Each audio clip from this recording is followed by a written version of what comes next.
ملکی معیشت کے لیے حکومت کی پالیسیاں، پھر اوپر سے برآمدات کے حالات بھی سامنے، تو حل ان کے پاس بھی ایک ہی رہتا ہے کہ سڑکوں پر نکلنا پڑے. یہ سب کے سب لوگوں کا یہی ہوگا. اب پیچھے جو سیاسی لوگ ہیں اس نظام میں دیکھیں، یہ 200 طاقتور لوگوں کو اور ان کے بینیفیشریز کو چھوڑ کے باقی تو 25 کروڑ عوام کے پاس تو کچھ بھی نہیں ہے. ان کے پاس تو آئین، قانون اور جمہوریت.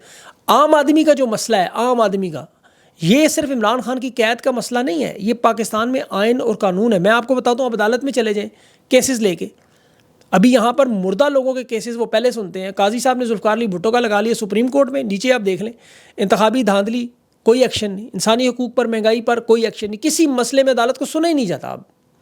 اور جیلوں میں جو بے گناہ لوگ موجود ہیں، ابھی دفتر خارجہ کی وہ ممتاز زہرا بلوچ کا میں بیان سن رہا تھا، کشمیر میں سیاسی قیدی ہیں، وہاں بڑے سخت تحفظات ہیں کہ جی گنجائش سے زیادہ قیدی رکھے ہوئے ہیں. یہ جیلم کی جیل سے علیمہ خان نکلی ہیں، عمران خان کی بہن. 400 لوگ بے گناہ وہاں صرف. یہ ختیجہ شاہ کو جو کمیٹی بنائی ہے، آپ ذرا جا کے جیلوں کے حالات دیکھیں، آپ پریشان ہو جائیں. بے گناہ لوگ سموسے اور چھوٹی چھوٹی معمولی جرائم پہ. تو یہاں جس معاشرے میں انصاف نہ ہو، دیکھیں حضرت علی کا ارشاد ہے، وہ چل ہی نہیں سکتا. تو یہ سال 6 مہینوں میں قوم کے سامنے، ہر ادارے کی 2 سال 6 مہینوں میں اصلیت سامنے آ چکی ہے. آپ کے پاس آپشن 24 نومبر ہی بچی ہے، اللہ نے آپ کو موقع دیا ہے. عام آدمی کو سوچنا چاہیے کہ خان جیسے شخص کے ساتھ اگر یہ ہو رہا ہے تو یہ کس کھیت کی مولی ہے. یہ توشہ خانہ کیس 2 جو عمران خان کے خلاف بنا، یہ عام آدمی کو سمجھ آتا ہے، عام آدمی کو، کہ ملکی خزانے سے نواز شریف، گیلانی اور زرداری گاڑیاں لے کے گھوم رہے ہیں، لیکن سارا خزانہ خالی ہے اور کوئی ان سے نہیں پوچھ رہا. اور خان قانونی طریقے سے جو کام کرتا ہے اسے غیر قانونی بنا کے جو انصاف کے حالات ہیں وہ آپ کے سامنے ہیں. اب ایسے میں آپ کیسے تصور کر سکتے ہیں آپ کو عدالت سے انصاف ملے گا؟ یہ شاہ رخ ارجمند جج عزت والے دن بھی بھاگ گیا تھا، جس طرح اس نے کیس ملتوی کیا، جس کی توقع تھی بریت. آج درخواستیں جو عمران خان کی تھی اڈیالہ جیل میں، اس میں اس نے بریت کینسل کی. اب ہائی کورٹ میں جسٹس میاں گل حسن عامر فاروق کے پاس جانا ہے.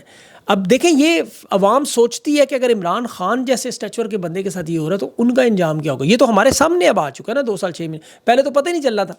اب پاکستانی قوم جانتی ہے وہ غریب بھی نہیں ہے، انہیں غریب کیا گیا، انصاف بھی ان کے پاس نہیں ہے. ایک ان کے پاس حق تھا ووٹ کا، وہ بھی چھین لیا. تو پھر اگر آپ نے آئین قانون کو بحال کرانا ہے، جمہوریت کو بحال کرانا ہے، انصاف کو بحال کرانا ہے، تو پھر اللہ نے آپ کو 24 نومبر کو موقع دیا ہے. خان تو دیکھیں کوشش کر رہے ہیں اپنے ذمے کی، اب آپ سب کے ذمے بھی اپنا اپنا کردار ہے. تحریک انصاف نے، عمران خان نے آج 5 رکنی کمیٹی کے پی اور پنجاب کی بنائی ہے. نام اس کے مجھے پتہ ہے، لیکن اب مجبوری یہ ہے کہ ان لوگوں کو اٹھا لیا جائے گا. تو اس لیے فی الفور اتنا ہی سمجھ لیں کہ پنجاب اور خیبر پختونخوا کی 2 لوگوں کی کمیٹی ہے. اور حکمت عملی بڑی آسان اور سادہ ہے. خیبر پختونخوا سے عوام نکلے گی، جمع غفیر اکٹھا ہوگا. 24 تاریخ سے پہلے ہی لوگ اب اسلام آباد آئیں گے تاکہ 24 تاریخ کو نہ نکلنا پڑے. کنٹینر لگا کے روکنے کی کوشش ہوگی. لیکن اس دفعہ عمران خان نے پہلے قبل از وقت اسی لیے ٹائم دیا کہ لوگ اپنا انتظام خود کریں، ماسک بنائیں، خندقیں پار کریں، کنٹینر جو ہٹانے ہیں. لوگوں کو 2 سال 6 مہینوں میں اتنی ٹریننگ ہو چکی ہے، وہ جانتے ہیں کیا کرنا ہے اور کب کرنا ہے. اور یہ کال بڑی سوچ سمجھ کر دی گئی. عمران خان کی طرف سے آئی ہے، علیمہ خان کی طرف سے نہیں. اب تو کوئی کے پی کے بھی نہیں جا سکتا، کوئی چائے پینے بھی نہیں جا سکتا، کوئی بہانہ بھی نہیں کر سکتا، کوئی چھپ بھی نہیں سکتا. سوابی کے جلسے میں جو 18 لوگ شامل نہیں ہوئے ان کی لسٹ بنی ہوئی ہے، لیکن تحریک انصاف کی قیادت چاہتی ہے انہیں 24 نومبر کو ایک اور موقع دیا جائے. اس فیصلہ کن مرحلے پر کسی کو بھی نہ نکالا جائے، سب مل کر شرکت بنائے. اور سوشل میڈیا پہ بھی جو ایک دوسرے گتھم گتھا ہو رہے ہیں وہ بھی سارے اب اکٹھے ہو چکے ہیں. یہ بڑی اچھی خبر ہے. امریکہ سے بھی بڑی اہم خبریں ہیں. ڈونلڈ ٹرمپ کی آج وائٹ ہاؤس میں بائیڈن سے ملاقات ہوئی. رجیم چینج کے ماسٹر سے اقتدار کی حوالگی ہے، حلف کا انتظار ہے. اور ایلان مسک نے بھی کہا کہ انصاف کا جو ہتھوڑا وہ آنے والا ہے اور یہ پوری دنیا میں آئے گا. اب اسٹیبلشمنٹ جو ہے امریکہ کے، آپ کو پتہ ہے صدارتی امیدوار، معاف کیجیے گا، تلسی گیبرٹ، یہ امریکہ کے صدارتی امیدوار تھی. اس نے بڑی اہم سٹیٹمنٹ دی رجیم چینج آپریشن میں جہاں جہاں، اور اس میں ایک ملک عراق کی اس نے حالت کا ذکر بھی کیا کہ وہاں رہ کے آئی ہوں، دیکھ کے آئی ہوں کہ رجیم چینج کے بعد بائیڈن کی حکومت نے کیا حال کیا ہے. اب دیکھیں عراق کے حالات آپ کے سامنے ہیں، اور عراق تیل کی دولت سے مالا مال ہے، وہاں دیکھ لیں کیا حالات ہیں. رجیم چینج کی وجہ سے صدام حسین کو اٹھایا گیا، آپ جانتے ہیں وہ سارا معاملہ، اس کی ماضی میں نہیں جاتا. اور پاکستان میں عمران خان کی حکومت گرائی، اور اس کے بعد دیکھ لیں حالات کیا ہے. اب یہاں پر جو چونکہ گھسپیتی ہے پہلے سے بیٹھے ہوئے ہیں جن سے واردات کروا دی گئی ہے. اب تحریک انصاف کا جو 24 نومبر کو امریکہ میں احتجاج ہوگا وہ بڑا اہم معاملہ ہوگا. میرے خیال میں اگر یہ 1 لاکھ بندہ امریکہ میں اکٹھا کرنے میں کامیاب ہو گئے تو ان کا احتجاج پاکستان کے احتجاج سے بڑا معاملہ بن جائے گا، کیونکہ یہ اقتدار کی منتقلی کا معاملہ ہے. اور اگر اوورسیز امریکن یہ سن رہے ہیں تو میری ان سے درخواست ہے کہ وہ اپنی اس مہم کو امریکہ میں شروع کریں پراپر. زیادہ سے زیادہ ٹویٹر سپیس کریں، پیغامات کو پھیلائیں، کیونکہ آپ کے اوپر تو کوئی وی پی این کی پابندی نہیں. امریکی پاکستانی اگر 24 نومبر گھر سے نکل آیا احتجاج کی جگہ پرامن انداز میں، تو میں پاکستان سے زیادہ ان سے امید رکھتا ہوں یہ احتجاج ہو گیا تو یقین کریں بہت بڑا معاملہ ہوگا. پھر سے میڈیا میں کوریج دلوائیں، جہاں جو لوگ جن کے تعلقات ہیں زیادہ سے زیادہ ان کو شیئر کریں، امریکی ایڈمنسٹریشن تک پہنچائیں. میں آپ کو گارنٹی دے کہتا ہوں کہ اسٹیبلشمنٹ کی تو ہے کہ اس وقت واقعی ٹانگیں کہاں پر یہ سخت خوف زدہ ہے. یہ امریکی احتجاج کے لیے اتنے خوف زدہ ہیں کہ امریکہ کے تعلقات کی وجہ سے نون لیگ کے اب صحافیوں کو باقاعدہ کام دیا گیا کہ ایک تو تحریک انصاف کے درمیان اختلاف پیدا کریں جس کی انصار عباسی صاحب لیڈ کریں گے. دوسرا 24 نومبر کو اب آپ کو پتہ ہے جو بہت سارے لوگ ہیں ان پر بھی ہاتھ سیدھا کرنے کی کوشش کریں گے. اس سے پہلے اب انصار عباسی کہہ رہے ہیں کہ بہت سارے لوگ احتجاج میں خوش نہیں، اور اس کو یہ نہیں پتا کہ یہ کال عمران خان کی طرف سے آئی ہے. اور یہ ایک اور معاملہ بھی ہے، احتجاج میں دیکھیں کوئی بھی خوشی سے نہیں نکلتا. گھر سے کون خوشی سے نکلتا ہے؟ نوکری سے چھٹی لے، دن کی دہاڑی ضائع کرے، اسکول نہ جائے یا کالج نہ جائے یا یونیورسٹی نہ جائے، پولیس کی مار کھائے، آنسو گیس برداشت کرے. یہ کوئی آسان کام نہیں ہے، لیکن یہ آخری حل ہے. یہ مجبوری میں کرنا پڑتا ہے، اور اسی مجبوری کا نام شکریہ کر کے پاکستان کی عوام مجبور ہو کے نکل رہی ہے. اس کے علاوہ کوئی اور چارہ نہیں ہے.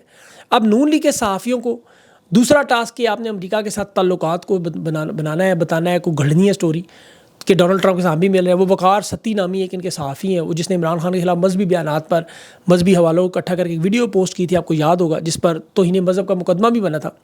لیکن چونکہ طاقتور لوگ ہیں، عام طور پر تو آپ کو پتہ ہے اس طرح کے صحافی ویسے ہی اٹھا لیتی ہے پولیس.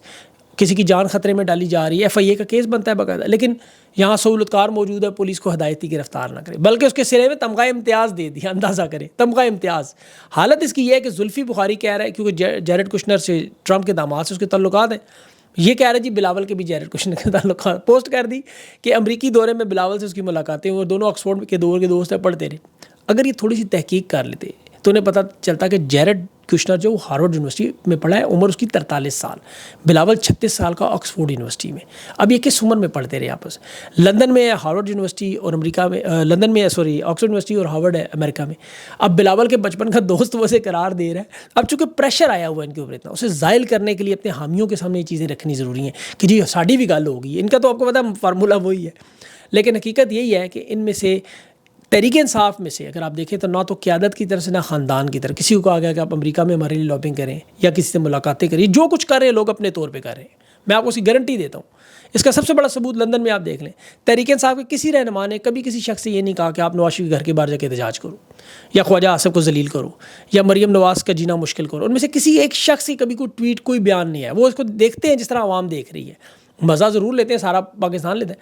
اب لندن میں تو حالت یہ ہے کہ نواز شریف صاحب وہاں پھنسے ہوئے ہیں، بری طرح پھنسے ہوئے ہیں. ان کی اپنی ٹیم کے لوگ چھیڑتے ہیں اب کہ باؤ جی کا طرح نکالنا ہوتا ہے، کہتے ہیں وہ شایان آ گیا باؤ جی، تو باؤ جی بیچارے گھبرا کے ادھر ادھر دیکھنا شروع کرتے ہیں. اور مریم نواز نے تو باقاعدہ اپنے پرس کے ساتھ چھوٹے چھوٹے شیشے لگائے ہوئے ہیں کیونکہ ان کی گردن میں پورا سریا، مطلب معاف کیجیے گا، ان کی گردن کی سرجری ہوئی ہے تو وہ اتنی جلدی گھما نہیں سکتی، تو وہ گردن کو دیکھنے کے لیے ایسے شیشوں سے دیکھتی ہیں، پیچھے سے کوئی آ تو نہیں رہا. اب تو یہ ضلالت کو باقاعدہ اپنا نصیب مان رہے ہیں. نواز شریف خواجہ آصف کے حوالے سے کہہ رہا تھا خواجہ صاحب کے نصیب میں یہ ضلالت لکھی ہوئی تھی، ان کی قسمت میں ذلیل ہونا ہے.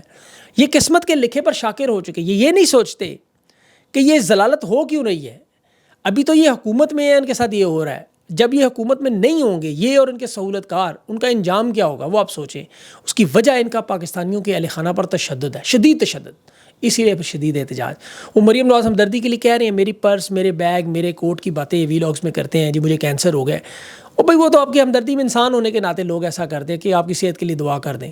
اب خدا نہ خواستہ آپ کی موت کی تو ظاہر دعا کسی نے نہیں کرنی، صحت کی کرنی ہے تاکہ آپ زندہ رہیں اور اپنا انجام تو دیکھیں.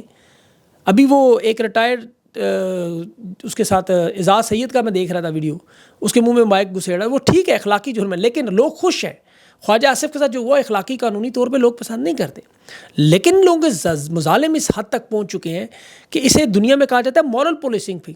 وہ پھر سیاست سے اختلاف ہو تو وہ تو لوگ برداشت کر لیتے، لیکن ماڈل ٹاؤن سے لے کے ڈی چو تک جو ظلم و ستم ہے وہ کیسے برداشت کریں گے؟ 9 سال سے 100 سال کے بزرگوں تک وہ لوگ کیسے برداشت کریں؟ یہ تو اچھا قانون اور انصاف ہوتا ملک میں تو ان لوگوں کو تو پھانسیاں لگی ہوتی. ابھی تو صرف ڈونٹ برسائے جا رہے ہیں ان کے اوپر، اور یہ تشدد کرنے کے لیے آپ کو پتہ ہے. اب مغرب میں دیکھ لیں جتنے بھی افریقی رہنما اس طرح چوری کر کے آتے ہیں ان کے ساتھ یہی ہوتا ہے. آپ دیکھ لیں جگہ جگہ. پاکستان میں یہ 4-4 5-5 تھانوں کی پولیس لے کے گھروں سے نکلتے ہیں، اور جب لندن میں جاتے ہیں ان کے حالات دیکھیں. وہ خواجہ سے 10 پاؤنڈ کی ٹیکسی نہیں خریدا، بسوں میں سفر کر رہا تھا، عام سے ریسٹورینٹ میں اکیلا بیٹھے ہوئے کھانا کھا کے وہ جگالی کر رہے ہیں گائیں کی طرح. ذرا نکلے نا باہر پاکستان میں بغیر سیکیورٹی کے ان کے حالات پتہ چلے رہے ہیں. وہ مریم صاحب کہتے مجھے کینسر نہیں ہے، بیماری ہے، اس کا علاج پاکستان میں نہیں ہے. میں نے آج ٹویٹ میں 4 ایسے ڈاکٹر کو دے دی ہیں جو کراچی اور اسلام آباد میں موجود ہے جو ان کی بیماری کا، لیکن ان کی بیماری وہ ہے ہی نہیں. ان کی لا علاج بیماری ہیں، یہ تشدد کی شوقین لوگ ہیں، ظلم کرپشن ان کا ایمان ہے، ظلم و ستم کرنا ان کا پسندیدہ عمل ہے. تو اسی لیے ان کا یہ ابھی دیکھیں جو معاملہ قاضی کے ساتھ ہوا وہی ان کے ساتھ، اور سب کا انجام یہی ہوگا. اب اہم بات وی پی این کے سلسلے میں جو بین کیا گیا، فائر وال ایکٹیویٹ کی گئی ہے 10 نومبر کو. انہوں نے فائر وال کی ٹیسٹنگ کی تھی اور اس میں تقریباً 24 کے قریب وی پی این انہوں نے بلاک کیے ہیں اور عارضی طور پہ اس کے بعد پھر کنٹرول کے لیے قابو کیا ہے، کیونکہ پاکستان میں اب 4 کروڑ لوگ جو ہے وہ استعمال کر رہے ہیں وی پی این. اور آپ کو پتہ ہے یہ انٹرنیٹ کی راؤٹنگ کو بائی پاس کر کے یہ ویب سائٹ کھول لیتا ہے، وہاں سے جو تمام مواد ہے آپ کے پاس، اب چونکہ کنٹرول ان کے پاس ہے. اور اس پہ بھی انہیں چیف جسٹس عالیہ نیلم نے سکھایا تھا کہ عرب امارات سے وہاں سے سروسز لیں، جیسے وہاں وی پی این استعمال کرنا جرم ہے، رجسٹریشن کریں. تو انہوں نے یہ کوشش کی ہے. اب یہاں پر دیکھیں بہت سے وی پی این ہے جو کام کر رہے ہیں. ایکسپریس وی پی این ہے، نوڈ کا وی پی این بڑا اچھا ہے، پرائیویسی کے لیے بڑا اچھا ہے. پروٹون کا ایک وی پی این ہے وہ بڑا اچھا ہے، اس کی مفت بھی ہے اور پریمیم میں بھی ملتا ہے. ایک شارک وی پی این ہے وہ بھی صحیح ہے. ونڈسکرائب ایک وی پی این ہے وہ بھی ہے. میں کوشش کروں گا اس ویڈیو کے ڈسکرپشن میں ان کے نام ڈال دوں، آپ دیکھ لیجیے گا.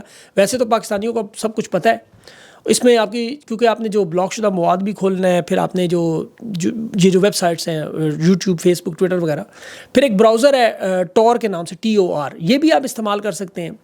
اور کوشش کریں، دیکھیں ان کا تو کام ہے آوازیں بند کریں، پیغامات بند کریں، لیکن اوورسیز پاکستانی بھی موجود ہے، تحریک انصاف کا سوشل میڈیا ٹیمز بھی ہیں، والنٹیئرز بھی ہیں. امید ہے انشاءاللہ ان مشکلات کا کوئی نہ کوئی حل نکالیں گے اور مفت سروسز لوگوں تک پہنچائیں گے، جس طرح وائی فائی آپ عوام کے ساتھ شیئر کر رہے ہیں. کیونکہ یہ 10 دن بڑے اہم ہیں، اس میں آپ لوگوں کو آپس میں جڑنا بڑا ضروری ہے. پیغامات اور کمیونیکیشن کے لیے آپ کی کمیونیکیشن لائن توڑنا چاہتے ہیں، اس کمیونیکیشن لائن کو آپ نے جوڑ کے رکھنا ہے. باقی اللہ پاکستان پہ رحم کرے، آپ کو پتہ ہے جو ہوگا وہ آپ کو پتہ ہے اوپر لکھا ہوا ہے. ہم سب نے اپنی اپنی کوشش کرنی ہے اور لگے رہے انشاءاللہ. اللہ کرے گا پاکستان پہ اپنے رحم و کرم ضرور ہوگا. مجھے اجازت دیں، اللہ حافظ.